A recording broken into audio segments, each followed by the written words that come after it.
hidden gems don't get to announce themselves like they deserve to. They slip through the cracks of Thanksgiving releases, tucked in between blockbusters, waiting for someone to notice. And that movie today is Eternity, an A24 romantic comedy about choosing your afterlife in a mid-century train station bureaucracy, starring Elizabeth Olsen, Miles Teller, and Callum Turner. It sounds ridiculous, and it is ridiculous, and I would have never watched this film if it hadn't been selected for a mystery movie night, but I'm so glad that I did, because what I got was a self-aware, wildly entertaining ride that somehow makes the afterlife feel like the best rom-com setting in years, and it's exactly what I needed coming off of Good Fortune.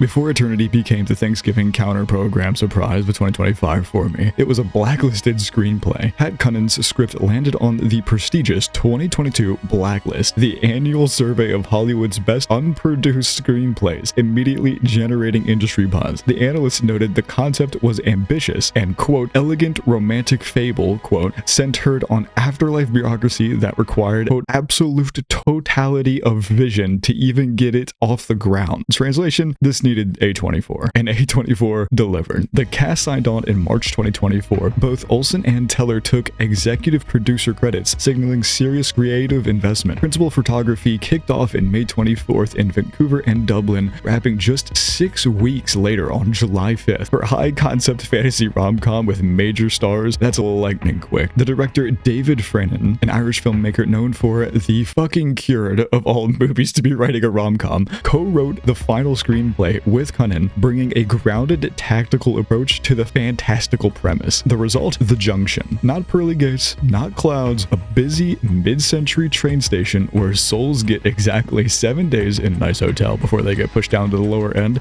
to pick their eternity. No takebacks, no second chances, break the rules, and you're exiled to the void, a black nothingness forever. The production built the Junction as a fully functional practical set, complete with handwritten pamphlets detailing afterlife options, which was one of my favorite parts of this whole world that they built. Little ads trying to get people to sign on their version of eternity. Things like Cigarette World, where you can chain smoke forever because the damn things can't kill you twice, or Studio 54, eternity promising perpetual cocaine, or A Man-Free World, which for some reason is already at capacity, whatever that's about. There's even a convention floor where salespeople pitch personalized heavens like timeshare reps. It's a consumer culture meets existential dread, and it works so well. So when the souls arrive, they look as they did at the happiest point of their life. Joan, who died at 92, shows up looking like herself as 20s or 30s. Demographic result, a ton of 10-year-olds and almost no teenagers. This rule creates the film's essential conflict. Joan must choose between Luke, her idealized first love who died in the Korean War and has been tending a bar in the Junction for decades waiting for her to return, and Larry, her second husband who built 60 years of life with her before choking on pretzels. Yeah, that's how he dies. That's how the movie starts, by the way. While Luke gets his hero's death, Larry's first moments in the afterlife are him confusingly demanding to talk to God, essentially just being a Karen, only to be offered bureaucratic eternity packages instead. And here's where things get physical. The cast filmed scenes in near freezing glacial water. All 3 leads fell sick within the first week of shooting. Miles Teller reportedly used raw garlic therapy to stay healthy throughout the filming process, but the commitment to tactile filmmaking paid off. The cinematographer Rory O'Brien and composer David Freyne created a refreshing cinematic world that critics praised for avoiding the bland visual aesthetic plaguing most streaming rom-coms. When the director David Freyne saw how great Davine Joy Randolph and John Early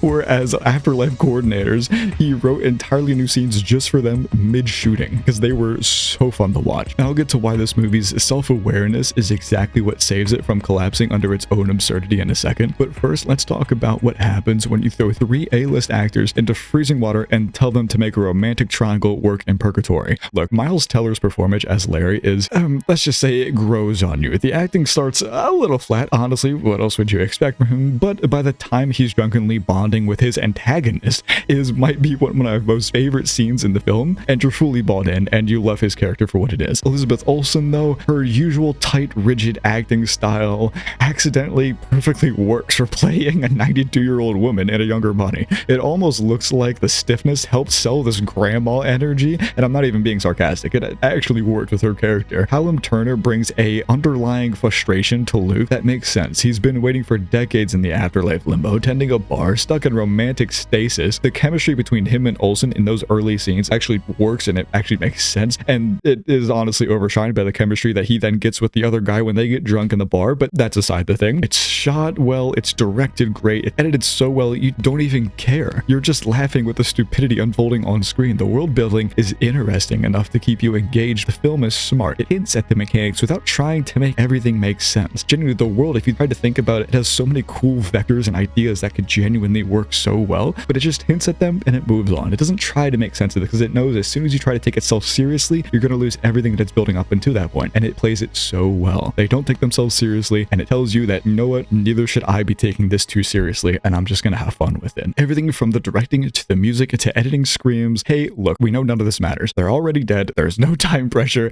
and we know this only works if you're in a monogamous relationship. And yes, they address polyamory in this movie, and it helps with that mental switch to just enjoy the ride. The music score never takes away from the scene, it only adds. The directing is always showing what needs to be shown and a little extra. The pacing is fantastic, which is tricky to nail when the characters have literally all the time in the world, or all the time in not world, but there's never a slog. Something's always happening, and those emotional breathing scenes that allow to normally slow things down, not even needed here. The setup is fun, lighthearted, and the film keeps moving. Now, are there issues? Absolutely. The characters don't really talk like old people once they're young again. Some decisions are silly purely to manufacture conflict in a classic rom-com fashion. It's predictable as all hell. You can see pretty much every beat coming, but the thing is, you don't care. The movie does such a good job signaling to you that it's not taking itself too seriously, and you just end up enjoying it alongside the characters in any scenario they get put into, as you're just looking at, oh, how does this unfold, even though I could see how it was going to happen to begin with. And honestly, the writers deserve true credit here. They put themselves in almost an impossible position. There's no stakes, there's no time pressure. The choice between eternities is abstract and incomprehensible to begin with. The characters honestly really aren't all that compelling on their own, and the world doesn't even make sense in the slightest, and yet they managed to create a genuinely enjoyable experience with everything working against them. That takes genuine skill. The film premiered at TIFF in September 2025, closing the Chicago International Film Festival in October, and hit theaters Thanksgiving week, and it made roughly around 2.1 million. Not a blockbuster, but it's not what A24 was aiming for with this one. And I want to know what your thoughts are on this, because everyone seems middled on this. Some try to make sense of it all and get upset for that reason because it won't explain or go further into some things, but most just honestly haven't even seen it. And for some people, I feel like this might be a 6 or 7 out of 10.